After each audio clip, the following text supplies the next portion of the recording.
Bharatiya Janata party के विजयी रथ को रोकने के लिए तैयार इंडिया गठबंधन को लगातार झटके लग रहे हैं। हाल ही में बिहार के मुख्यमंत्री नीतीश कुमार ने खुद को महागठबंधन से अलग कर लिया और भाजपा के साथ मिलकर सरकार बनाई। आपको बता दें कि नीतीश कुमार ने ही तमाम विपक्षी दलों को एक मंच पर लाया था। इंडिया से अलग होने के बाद उनकी पार्टी के नेताओं ने कहा है कि उन्हें वहां सम्मान नहीं मिल रहा था। सम्मान की बात करें तो पश्चिम बंगाल में भी ममता बनर्जी और कांग्रेस पार्टी के बीच वाक युद्ध जारी है। ममता ने हाल ही में वाम दलों पर भी निशाना साधा था।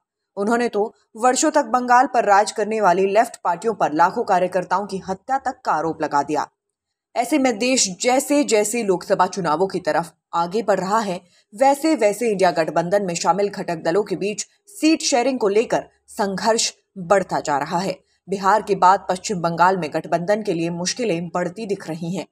पश्चिम बंगाल की मुख्यमंत्री ममता बनर्जी ने कहा था कि तृणमूल कांग्रेस अकेले चुनाव लड़ेगी।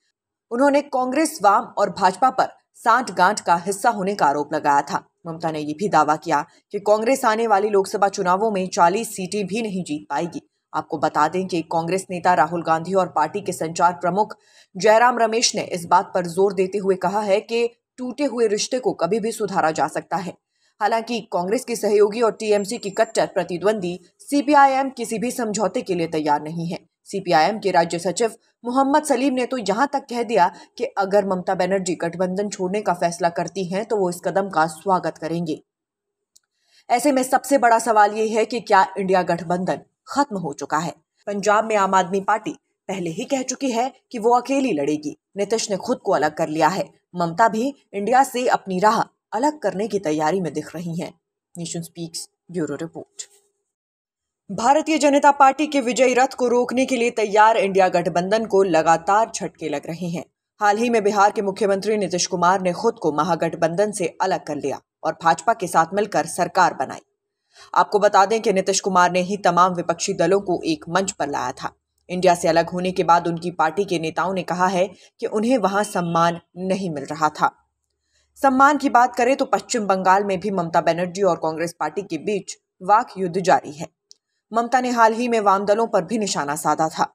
उन्होंने तो वर्षों तक बंगाल पर राज करने वाली लेफ्ट पार्टियों पर लाखों कार्यकर्ताओं की हत्या तक का आरोप लगा दिया। ऐसे में देश जैसे जैसे लोकसभा चुनावों की तरफ आगे बढ़ रहा है, वैसे वैसे इंडिया गठबंधन में शामिल घटक दलों के बीच सीट शेयरिंग को लेकर संघर्ष बढ़ता जा रहा है। बिहार के बाद पश्चिम बंगाल में गठबंधन के लिए मुश्किलें बढ़ती दिख रही हैं। पश्चिम बंगाल की मुख्यमंत्री ममता बनर्जी ने कहा था कि तृणमूल कांग्रेस अकेले चुनाव लड़ेगी।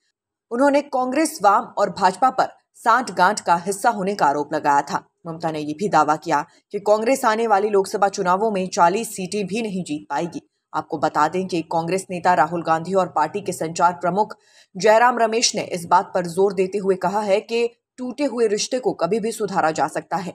हालांकि कांग्रेस की सहयोगी और टीएमसी की कट्टर प्रतिद्वंदी सीपीआईएम किसी भी समझौते के लिए तैयार नहीं है। सीपीआईएम के राज्य सचिव मोहम्मद सलीम ने तो यहां तक कह दिया कि अगर ममता बनर्जी गठबंधन छोड़ने का फैसला करती हैं तो वो इस कदम का स्वागत करेंगे। ऐसे में सबसे बड़ा सवाल ये है कि क्या इंडिया गठबंधन खत्म हो चुका है? पंजाब में आम आदमी पार्टी पहले ही कह चुकी है कि वो अकेली लड़ेगी। नीतीश ने खुद को अलग कर लिया है। ममता भी इंडिया से अपनी राह अलग करने की तैयारी में दिख रही हैं। Nation speaks bureau report.